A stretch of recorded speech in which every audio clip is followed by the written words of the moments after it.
Hello বন্ধুরা, আমি মন্দিরা আর আমার চ্যানেলের নতুন একটি ভিডিও তোমাদের সকলকে জানাই অনেক অনেক স্বাগত। আজ একটা ছোট্ট ভিডিও সুন্দর একটা রেসিপি তোমাদের সাথে শেয়ার করব। স্কিপ না করে দেখো, আশা করছি ভালো লাগবে।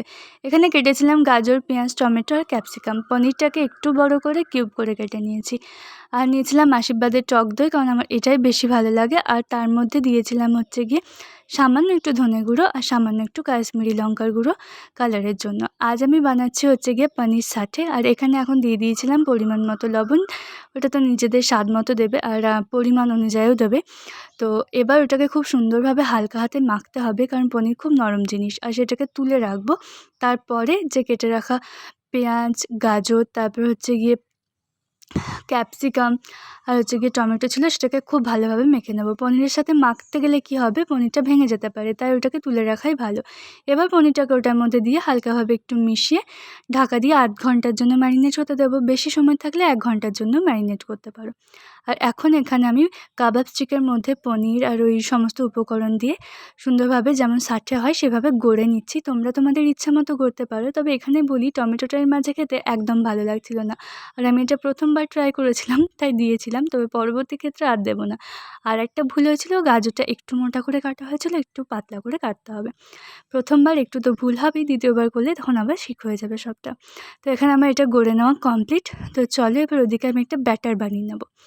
ব্যাটারের থিকনেস তোমরা তোমাদের ইচ্ছা মতো রাখবে। কে কেমন কঠিন খেতে পছন্দ করো সেটা তাদের মতো, আর আমি আমার মতো এখানে করেছি।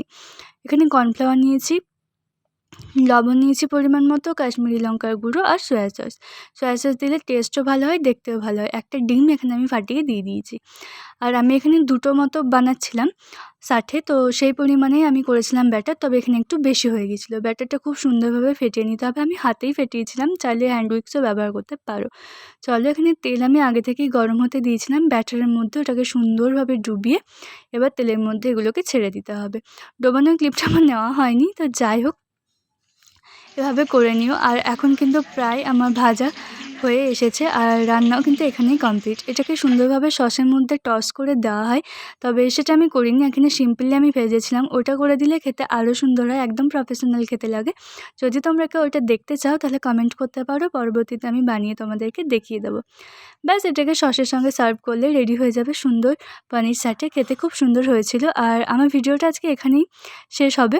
তো ভিডিও ভালো লাগলে লাইক, কমেন্ট, শেয়ার, সাবস্ক্রাইব করো। যারা ফেসবুক পেজ থেকে দেখছো, অপশনের মধ্যে দেওয়া ইউটিউব লিঙ্কটিকে গিয়ে একটু সাবস্ক্রাইব করে দিয়ে আমার পাশে থেকো। ফেসবুক পেজও ফলো করে দিও। দেখা হবে নতুন কোনো একটা ভিডিওতে।